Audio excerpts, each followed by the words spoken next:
الشيطان الرجيم.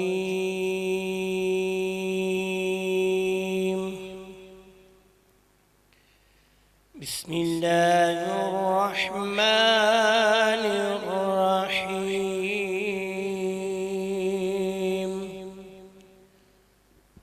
الرحمن علم القرآن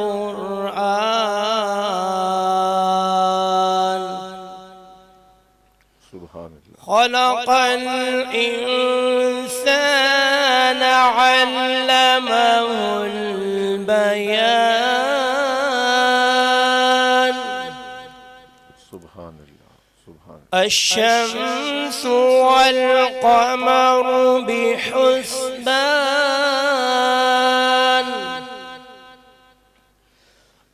والنجم والشجر يسجدان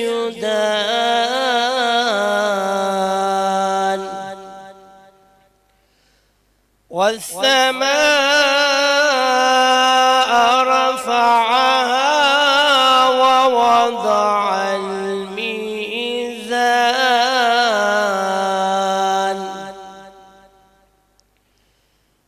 بسم الله الرحمن الرحيم. الرحمن علم القرآن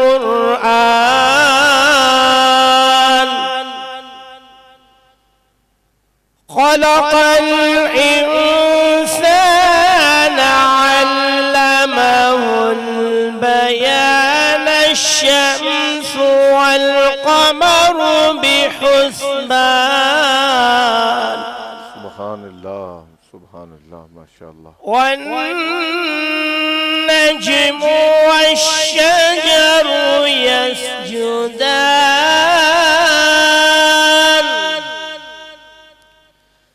والسماء رفعها ووضع الميزان.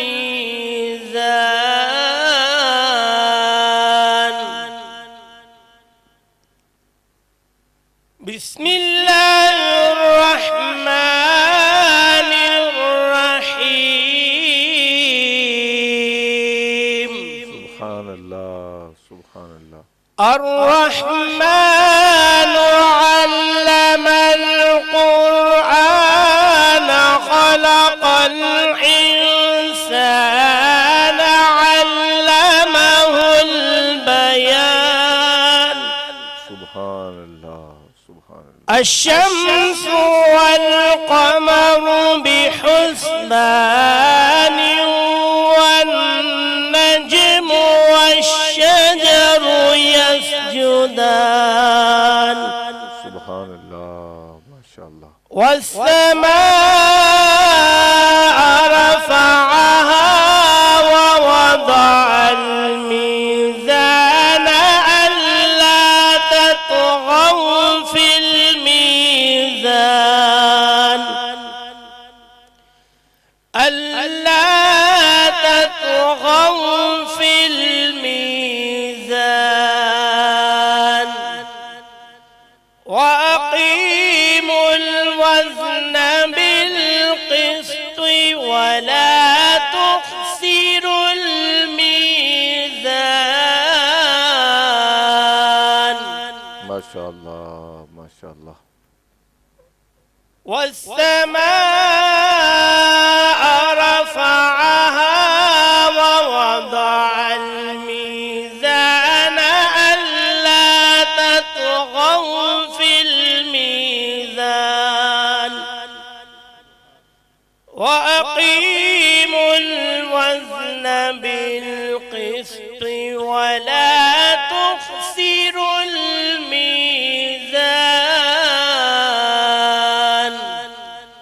صدق الله العظيم.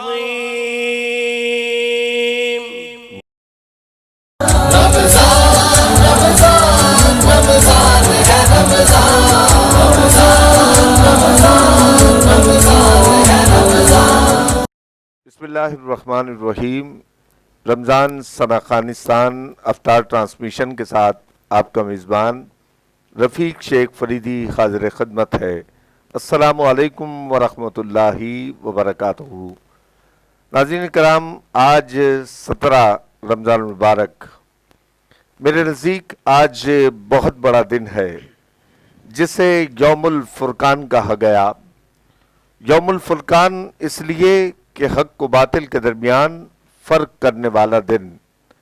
آج کا دن اللہ رب العزت نے اس کے محبوب علیہ السلام اور ان کے اصحاب کو فتح عطا فرمائی اور اس کو فتح مبین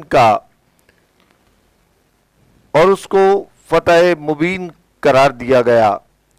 فضائے بدر پیدا کر فرشتے تیری نصرت کو اتر سکتے ہیں گردوں قطار در قطار اندر. ناظرین کرام، آج ان کی یاد میں یہ نشست ہے کہ جن جانثاران مصطفیٰ نے اپنی جانوں کا نذرانہ حضور نبی کریم صلی اللہ علیہ وآلہ وسلم پر قربان کیا تھا. آج کی دن کی نسبت ان شہدائے بدر، ان جانثاران مصطفیٰ جو کم و بیش نہتے تھے، حضور علیہ السلام کی محبت میں دین کی بقا کے لیے قربانیاں دینے کے لیے تیار تھے، جو اپنی جانوں کے نذرانے لے کر حضور علیہ السلام کی خدمت میں حاضر ہوئے تھے. ناظرین کرام، جو سرکار دو عالم صلی اللہ علیہ وآلہ وسلم کے فرمان کو ہی حق کا فرمان سمجھتے تھے، وہ 313 جو اپنے سے بڑی تعداد سے لڑنے کے لیے دشمنوں کے سامنے موجود تھے. اور حقیقت یہ ہے کہ اگر وہ 313 نہ ہوتے تو دین کا نقشہ جو آج ہمارے سامنے ہے یہ نہ ہوتا.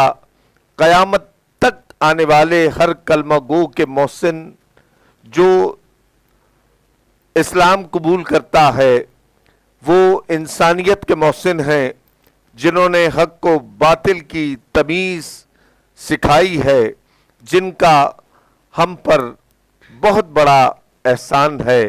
آج انہی شہدائے بدر کو خراج عقیدت پیش کرنے کے لیے آج ہمارے اسٹوڈیو میں ہم نے مدعو کیا ہے ممتاز عالم دین سرمایہ اہل سنت حضرت علامہ غلام فرید رضوی صاحب. حضرت آپ کو خوش آمدید کہتا ہوں، اور ہمارے ساتھ تلاوت کلام الرحمن کی سعادت کے لیے موجود تھے جناب قاری قاسم نقشبندی صاحب، اور ان کے ساتھ ساتھ نذرانہ توصیف و ثناء کے لیے حیدرآباد سے تعلق رکھنے والے ملک ممتاز ثناء خاں جناب شاہد مقبول اختر القادری صاحب. میں آپ دونوں شخصیات کو خوش آمدید کہتا ہوں، اور آج ہمارا موضوع ہے جنگ بدر. انشاءاللہ اس پر بات کریں گے. ایک نعت شاہد مقبول اختر القادری صاحب. جا زندگی مدینے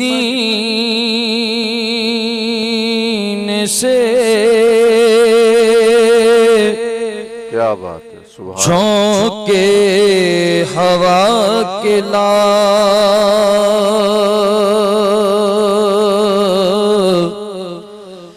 جا زندگی مدینے سے اللہ جھونکے ہوا کے لا شاید حضور ہم سے خفا ہیں منا کے لا شاید حضور ہم سے خفا ہیں منا کے لا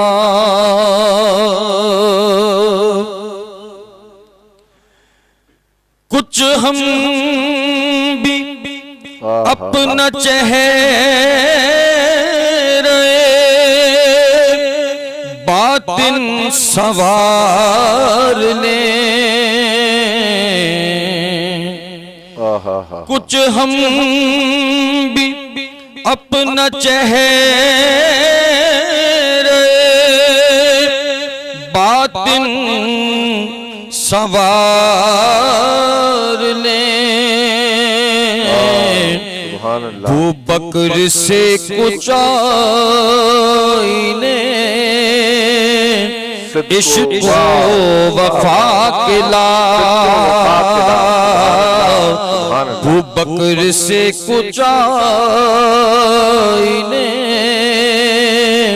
صدق و وفا کے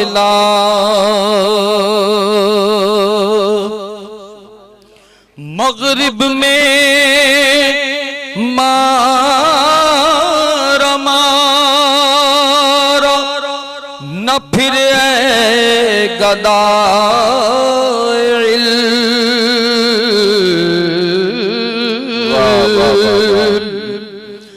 مغرب میں مارا مارا نہ پھر گدائے علم، دروازہ علی سے یہ خیرات جا کے لا، دروازہ علی سے یہ خیرات جا کے لا،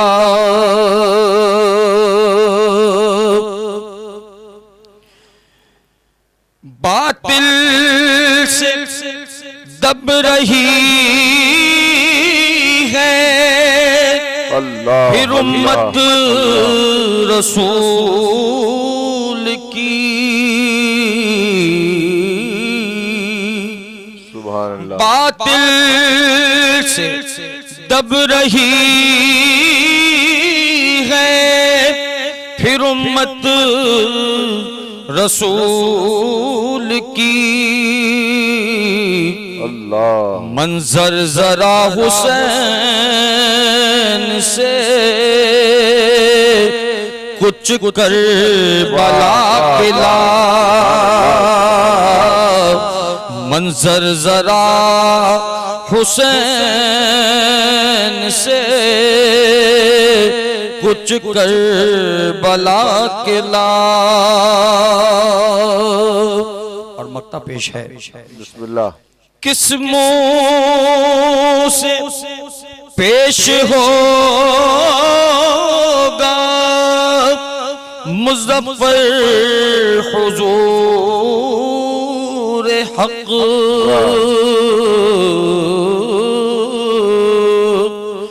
کس منہ سے پیش ہوگا مظفر حضور حق، اس کو شہید اسوہ آقا بنا کے لا، اس کو شہید اسوہ آقا بنا کے لا، جا زندگی مدینے سے جھونکے ہوا کے لا۔ سبحان اللہ، سبحان اللہ۔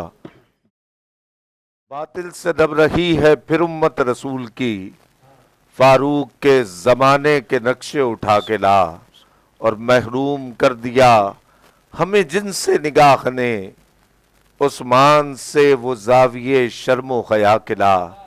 محترم ثنا خان جناب شاہد مقبول اختر القادری صاحب، بہت خوبصورت کلام آپ نے پیش کیا۔ حضرت صاحب جنگ بدر کے مختصر تعارف کی جانب۔ الحمدللہ رب العالمین والصلاة والسلام علی سید المرسلین، اما بعد فاعوذ باللہ من الشیطان الرجیم، بسم اللہ الرحمن الرحیم۔ سب سے پہلے تو میں مشکور ہوں ثنا خوانستان نعت پروڈکشن کا کہ جنہوں نے مجھے مدعو کیا اور مجھے اس کام پر آمادہ کیا کہ میں اپنے ما فی الضمیر کو بیان کر سکوں. سبحان اللہ. الحمدللہ عز و جل آج 17 رمضان المبارک 1441 سنہ ہجری ہے، اور یہ وہ مقدس دن ہے، عظیم دن ہے کہ جس دن حق اور باطل کے درمیان فیصلہ کن ایک عظیم معرکے کا وقوع ہوا، جس کو تاریخ میں بدر کا نام دیا جاتا ہے. بالکل، جنگ بدر کا، غزوہ بدر کا نام دیا جاتا ہے. الحمدللہ عز و جل دین حق جو ہم تک پہنچا ہے، یہ ہمارے اسلاف، ہمارے صحابہ کرام، تابعین، تبع تابعین، بزرگان دین کی قربانیوں کا، ان کی جانثاریوں کا ثمرہ ہے. بالکل کہ آج ہم آزادی سے دین حق پر عمل کر سکتے ہیں. آج ہمیں نماز سے روکنے والا کوئی نہیں ہے. وہ جو دور تھا رحمت دو عالم علیہ الصلوۃ والسلام کا مبارک زمانہ تھا کہ جب ابتدا اسلام کی ابتدا تھی، مسلمانوں کی تعداد کم تھی، اس بالکل. وقت نماز جو ہے کوئی اعلانیہ طور پر نہیں پڑھ سکتا تھا، اسلام کا کوئی اعلانیہ طور پر اظہار نہیں کر سکتا تھا. صحیح. اگر کوئی اسلام کا اظہار کرتا یا اس کے جسد سے کوئی ایسا فعل واقع ہوتا جس کا اسلام سے تعلق ہو، تو دشمنان اسلام اس شخص پر ظلم و ستم کے پہاڑ توڑتے تھے. بالکل. تو یہ یقیناً آج ہم اس دین پاک پر اگر آسانی سے عمل کر رہے ہیں تو یہ ہمارے بزرگان دین کی قربانیوں کا نتیجہ ہے. انہوں نے دین اسلام کے خاطر اپنی جانیں، اپنی مال اور تن من دھن سب حضور علیہ الصلوۃ والسلام کے اس پاک دین پر قربان کر دیا. اور الحمدللہ عز و جل کئی غزوات میں انہوں نے جو ہے شرکت کی. ہمیشہ سے دشمنان اسلام کی یہ کوشش رہی ہے کہ وہ اسلام پر غلبہ پانے کی پوری کوشش کرتے ہیں. تو الحمدللہ عز و جل ہمارے اسلاف مسلمان کبھی بھی پیچھے نہیں ہٹے، بلکہ حضور پر جان قربان کرنے کے لیے پیش قدم رہتے. معرکہ بدر کا پس منظر کیا تھا؟ کس بات پر یہ جنگ لڑی گئی؟ اس کا اصل جو سبب تھا جنگ بدر کا، علماء نے یہ بیان کیا کہ عمر بن الحدرمی یہ ایک کافروں کا سردار تھا. جی. اس کو مسلمانوں نے قتل کر دیا. تو اب ہر کافر، چونکہ اب یہ کافروں کا سردار تھا، تو ہر کافر کی زبان پر یہ کلمات جاری تھے کہ خون کا بدلہ خون سے لیں گے. ٹھیک ہے. تو اب اس کے جو ہے سبب میں علماء نے یہ بیان فرمایا کہ اس عمر کے قتل کا بدلہ لینے کے لیے کافر بدر کے میدان میں آئے اور وہ مسلمانوں سے جنگ و قتال کے لیے تیار ہو گئے. جنگ بدر حضرت صاحب کب اور کہاں، کس مقام پر؟ جنگ بدر 17 رمضان المبارک سن 2 ہجری کو یہ بدر کے مقام پر واقع ہوئی. بدر ایک جگہ کا نام ہے. اس کے علماء نے کئی معنی بیان فرمائے، اس کئی وجوہات بیان فرمائی ہے کہ بدر کو بدر کیوں کہا جاتا ہے. جی. اس کو بدر ایک تو اس وجہ سے کہا جاتا ہے کہ بدر اس شخص کا نام تھا کہ جس کا یہ گراؤنڈ تھا، بدر کا جو میدان ہے.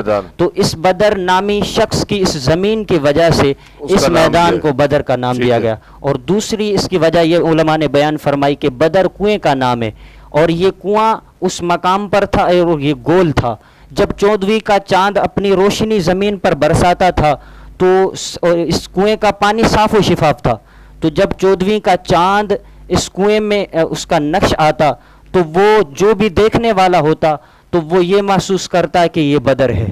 تو اس وجہ سے اس مقام کو بدر کا نام دیا گیا. بدر کی جانب اصحاب کرام کی روانگی کب ہوئی اور تعداد کتنی تھی؟ ان کے جنگی ساز و سامان کے بارے میں آپ تھوڑا سا بتائیے. اس حوالے سے مورخین کا اختلاف ہے. بعض نے یہ بیان فرمایا کہ مدینہ منورہ سے بدر کی مقام کی طرف مسلمانوں کی جو روانگی تھی، رحمت دو عالم علیہ الصلوۃ والسلام اور آپ کے اصحاب کی جو روانگی تھی، یہ 12 یا 8 رمضان المبارک کو ہوئی. اور اس وقت جو مسلمان وہاں سے مدینہ منورہ سے رحمت دو عالم علیہ الصلوۃ والسلام پر اپنی جان، مال، تن سب کچھ قربان کرنے کے لیے نکلے، ان کی تعداد 313 تھی. اور ان کے پاس تقریباً 70 جو ہے اونٹ تھے اور 2 گھوڑے تھے، ایک جھنڈا تھا. اس طرح کا ساز و سامان ان کے ساتھ تھا. اور وہ جو ہے ان کی سامان کی بھی قلت تھی اور افرادی قوت کم تھی، لیکن تاریخ اس بات کی گواہ ہے جس طرح انہوں نے اس معرکے میں اپنے عشق و محبت کا اظہار کیا، اس کی نظیر تاریخ میں نہیں ملتی۔ اور قرآن میں بھی اس کا آیا کہ اے محبوب یہ کنکریاں آپ نے نہیں پھینکی بلکہ ہم نے پھینکی، اس حوالے سے بھی تھوڑا سا۔ رحمت دو عالم علیہ الصلوۃ والسلام جب اس دوران جنگ حضور علیہ الصلوۃ والسلام نے اپنے مبارک ہاتھ میں کچھ کنکریاں لی اور ان کفار کی طرف حضور نے ان کنکریوں کو پھینکا، تو تاریخ اس بات کی گواہ ہے کہ وہ کافر اندھے ہو گئے اور وہ لڑنے پر آمادہ نہیں تھے، ان کی کنڈیشن ہی ایسی ہو گئی کہ اب مسلمان ان پر آسانی سے غلبہ پا سکیں۔ ٹھیک ہے حضرت صاحب، اصحاب بدر کے فضائل اور ان کے وسیلے سے میرا ماننا یہ ہے کہ آج بھی کسی کی دعا اگر مقبول نہ ہوتی ہو تو اصحاب بدر کا واسطہ دے کر رب سے اگر دعا کی جائے تو اللہ اس کی دعا ضرور مقبول فرماتا ہے۔ اس حوالے سے کیا فرماتا ہے؟ بالکل، اس کی مثالیں قرآن پاک میں بھی موجود ہے کہ اللہ عز و جل نے قرآن پاک میں بھی اصحاب بدر کے فضائل کو بیان فرمایا۔ ایک مرتبہ رحمت دو عالم علیہ الصلوۃ والسلام کی مبارک مجلس برخاستی، آپ علیہ الصلوۃ والسلام کے اصحاب آپ علیہ الصلوۃ والسلام کے ساتھ بیٹھے ہوئے تھے، اچانک بدری صحابہ کرام تشریف لائے۔ تو حضور علیہ الصلوۃ والسلام نے ان اصحاب کو جو رحمت دو عالم علیہ الصلوۃ والسلام کے برابر میں بیٹھے ہوئے تھے ان کو اٹھایا اور بدری صحابہ کرام علیہ الصلوۃ والسلام کو اپنی جانب میں آپ علیہ الصلوۃ والسلام نے اپنے ہی متصل ان کو بٹھایا۔ تو اللہ عز و جل نے قرآن پاک میں ارشاد فرمایا، اب جب صحابہ کرام اس مجلس میں تشریف لائے تو اللہ عز و جل نے ارشاد فرمایا، یا ایھا الذین آمنوا اذا قیل لکم تفسحوا فافسحوا یفسح اللہ لکم، کہ اے ایمان والو جب تم سے کہا جائے کہ جگہ دو، اللہ اکبر، اللہ اکبر، کیا عظمت بیان ہو رہی ہے ماشاءاللہ۔ فافسحوا تفسحوا، تو تم جگہ دو، یفسح اللہ لکم، اللہ تمہیں جگہ دے گا۔ سبحان اللہ، سبحان اللہ۔ تو یہ ان کی فضیلت کی طرف جو ہے اشارہ ہے اس آیت کریمہ میں۔ اور دوسری روایت یہ ہے کہ حضور رحمت دو عالم علیہ الصلوۃ والسلام نے ایک دن ارشاد فرمایا کہ میرے پاس جبریل امین علیہ الصلوۃ والسلام تشریف لائے، حاضر ہوئے، حاضر خدمت ہوئے اور عرض کی حضور وہ اصحاب کہ جو بدر میں شریک ہوئے آپ کے نزدیک ان کا مقام و مرتبہ کیا ہے؟ تو رحمت دو عالم علیہ الصلوۃ والسلام پر قربان جائیے حضور نے ان کی عظمت کو کیسے بیان فرمایا۔ رحمت دو عالم علیہ الصلوۃ والسلام نے ارشاد فرمایا وہ اصحاب جو اصحاب بدر ہیں وہ تمام مسلمانوں سے افضل ہیں۔ سبحان اللہ۔ اور پھر جبریل امین علیہ الصلوۃ والسلام نے کیا خوبصورت جواب دیا، کہا یا رسول اللہ جس طرح وہ اصحاب جو بدر میں شریک ہوئے وہ تمام اصحاب سے افضل ہے، اسی طرح وہ فرشتے جو بدر میں شریک ہوئے وہ تمام فرشتوں سے افضل ہیں۔ اللہ اکبر، اللہ۔ اور ان کے وسیلے سے دعا کے بہت سارے فضائل ہیں کہ بزرگان دین رحمہم اللہ المبین فرماتے ہیں ہمارا یہ مجرب عمل ہے کہ جب بھی ہمیں کوئی پریشانی لاحق ہوتی ہم اصحاب بدر کے وسیلے سے اللہ عز و جل کی بارگاہ میں دعا کرتے، اللہ عز و جل ہماری دعاؤں کو قبول فرماتا۔ ایک عارف کا قول ہے کہ جب کوئی شخص بیمار ہو جاتا میں اس کے سر پر ہاتھ رکھ کر اصحاب بدر کے ناموں کو تلاوت کرتا، اللہ عز و جل اس بندے بیمار کو اپنے کرم سے شفا دے دیتے۔ بے شک، بے شک، سبحان اللہ۔ اصحاب بدر کے فضائل ہیں اور ان کے وسیلے سے دعا ہمیں بھی جو ہے اس انداز سے جو دعا کرنی چاہیے اپنے پیارے محبوب علیہ الصلوۃ والسلام کے وہ اصحاب جو جنگ بدر میں شریک ہوئے ان کے وسیلے سے اگر ہمیں بھی کوئی پریشانی لاحق ہو تو دعا کریں انشاءاللہ عز و جل بیڑا پار۔ آج بھی جو اس وقت کرونا وائرس کی وبا ہمارے درمیان موجود ہے تو آپ بھی دعا فرمائیے گا کہ اللہ اس وبا کو ان 313 کی برکت سے ہم مسلمانوں پہ سے، انسانیت پہ سے، دنیا میں جہاں جہاں یہ وبا موجود ہے اللہ اس کا خاتمہ فرمائے۔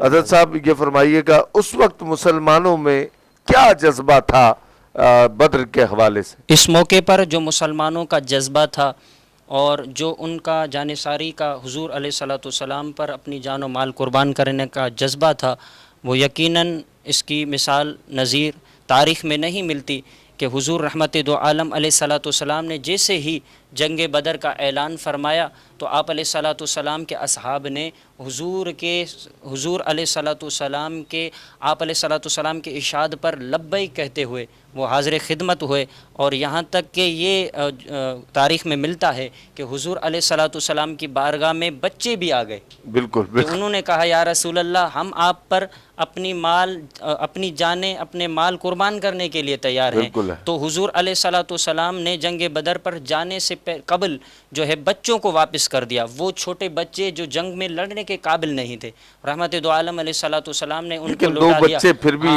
ایک تو حضرت عمر رضی اللہ تعالیٰ عنہ کا تاریخ میں نام آتا ہے کہ آپ رضی اللہ تعالیٰ عنہ نے پیچھے جانے سے انکار کر دیا، کہا یا رسول اللہ اب میرا جی نہیں مانتا کہ میں آپ پر جان قربان کرنے کے لیے نکلا ہوں اور ایسے ہی واپس چلا جاؤں، حضور اب میں بدر کے میدان میں چلوں گا۔ حضرت صاحب یہ بتائیے گا کہ دوران جنگ کن کن معجزات کا ظہور ہوا، کیا فرشتے بھی اس جنگ میں شامل ہوئے، ان کی تعداد کیا تھی؟ حضرت عکاشہ رضی اللہ تعالیٰ عنہ یہ ایک عظیم جو ہے معجزہ ہے، اس کو علماء کرام سے ہم نے سنا بھی ہوگا کہ حضور علیہ الصلوۃ والسلام کے یہ صحابی دوران جنگ ان کی تلوار ٹوٹ گئی تو حضور علیہ الصلوۃ والسلام کی بارگاہ میں حاضر ہوئے، یا رسول اللہ اب میرے پاس ہتھیار نہیں ہے، حضور ہتھیار نہ ہونے کی بنا پر میرا جی یہ نہیں مانتا کہ میں واپس مدینے چلا جاؤں، حضور نہیں آیا ہوں تو آپ پر جان قربان ہی کر کے جاؤں گا، اور رحمت دو عالم علیہ الصلوۃ والسلام پر قربان جائیے۔ حضور نے حضرت عکاشہ کو کھجور کی ایک شاخ عنایت فرمائی، کہا اے عکاشہ اس سے لڑو۔ اب صحابی رضی اللہ تعالیٰ عنہ کا عقیدہ دیکھیں، یہ نہیں پوچھا کہ آپ نے تو لکڑی اٹھا کے دے دی، اللہ اکبر، عقیدہ دیکھیں، کیونکہ ان کو پتا تھا کہ اللہ عز و جل کے محبوب جو دیں گے یقیناً اس میں پاور ہوگا۔ عقیدہ دیکھیں، حضور پر اپنی جو ہے آنکھیں بند کر کے یہ نہیں دیکھا کہ یہ شاخ دے رہے ہیں، ٹہنی دے رہے ہیں، نہیں، اور وہ شاخ پکڑی، تاریخ اس بات کی گواہ ہے، وہ جو لکڑی تھی وہ تلوار بن گئی، اور حضرت عکاشہ رضی اللہ تعالیٰ عنہ نے اس لکڑی سے تلوار والا کام لیا اور کئی کافروں کو واصل جہنم فرمایا۔ تو یہ ایک مثال تھی، ایک معجزہ تھا، اور دوسرا معجزہ یہ ہے، ایک صحابی رضی اللہ تعالیٰ عنہ جن کا نام حضرت خدیب رضی اللہ تعالیٰ عنہ ہے، ان کا مبارک بازو کٹ گیا، اب حضور علیہ الصلوۃ والسلام کی بارگاہ میں ٹوٹا ہوا بازو لے کے آئے کہ یا رسول اللہ صلی اللہ تعالیٰ علیہ وسلم۔ اب یہاں بھی ایک عقیدہ معلوم ہوتا ہے، صحابی کا یہ عقیدہ تھا کہ جس محبوب پر جان قربان کرنے کے لیے نکلا ہوں وہ اس بات پر قادر ہیں کہ ٹوٹے ہوئے بازو کو جوڑ دے۔ حضور کی بارگاہ میں عرض کی حضور یہ میرا بازو ٹوٹ گیا ہے، قربان جائیے۔ رحمت دو عالم علیہ الصلوۃ والسلام پر حضور نے اپنے مبارک لبوں سے اپنا مبارک لعاب نکالا اور اس جگہ لگایا جہاں سے یہ بازو ٹوٹ گیا تھا، تاریخ اس بات کی گواہ ہے، دوبارہ وہ حضرت خدیب رضی اللہ تعالیٰ عنہ کا بازو جڑ گیا۔ سبحان اللہ۔ فرشتوں کا کتنی تعداد میں شامل ہوئے فرشتے اس مارکے میں؟ مورخین حضرات نے یہ بیان فرمایا کہ اول تو 1000 فرشتوں کا نزول ہوا، اس کے بعد 2000، پھر 3000، تقریباً یہ 5000 تک ہو گئے، اور ان فرشتوں نے جو ہے مسلمانوں سے مل کر کفار کا مقابلہ کیا، اور مسلمان تو تلواروں سے لڑ رہے تھے۔ اس معرکے میں صحابہ کرام فرماتے ہیں کہ جن فرشتوں نے کافروں کو قتل کیا، واصل جہنم کیا، ہم یہ دیکھ رہے تھے کہ نہ وہاں تلوار تھی نہ کوئی آدمی تھا، ایسے ہی ان کی گردنیں کٹ کٹ کر زمین پر گر رہی تھی۔ ناظرین ماشاءاللہ بہت خوبصورت گفتگو علامہ صاحب نے فرمائی۔ آخر میں ہم ایک منقبت شہدائے بدر کی شامل کریں گے، شاہد مقبول اختر القادری صاحب کی، اور میں یہ آخری شعر شہدائے بدر کی بارگاہ میں پیش کر رہا ہوں کہ ہیں مرتبے ان کے سب سے بڑے، ہیں مرتبے ان کے سب سے بڑے، جو عہد و بدر میں جا کے لڑے، واللہ تجلی پھیلی ہے دنیا میں انہی ماپاروں سے۔ ناظرین کرام، اسی کے ساتھ اپنے میزبان رفیق شیخ فریدی کو اجازت دیجیے، انشاءاللہ اگلے پروگرام میں ملاقات ہوتی ہے۔ اللہ نگہبان۔ اونچا بہت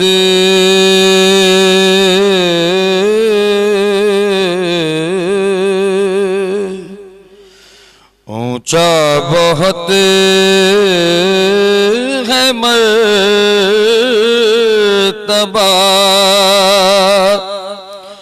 اصحاب بدر کا اونچا بہت ہے مرتبہ،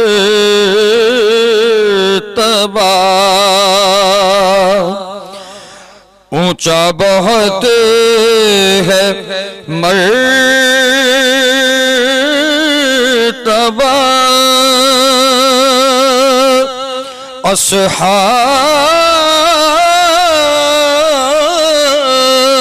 اصحاب بدر کا اللہ خود قدردان ہے خدا، اصحاب بدر کا خود قدردان ہے خدا، اصحاب بدر کا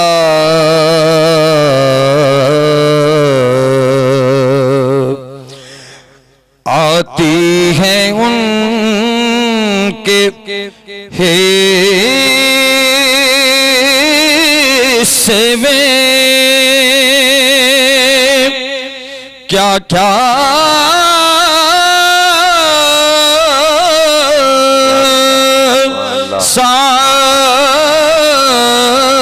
سعادتیں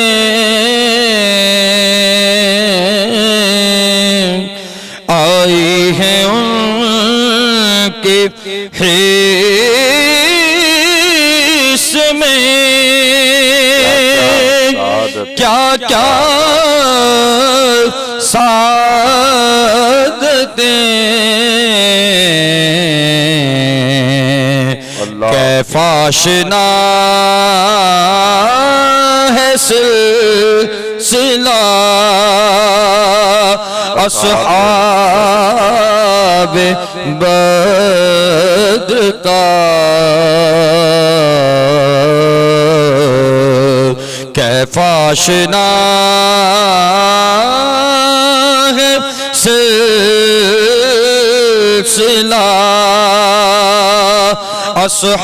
اصحاب بدر کا اور آخری شعر سماعت فرمائیں صدیاں گزر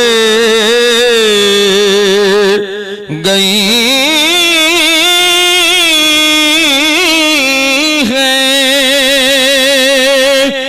مگر ہے وہی چمک صدیاں گزر گئی ہیں مگر ہے وہی چمک کیا ذوفشاں ہے آئینہ اصحاب بدر کا اونچا بہت ہے مرتبہ اصحاب بدر کا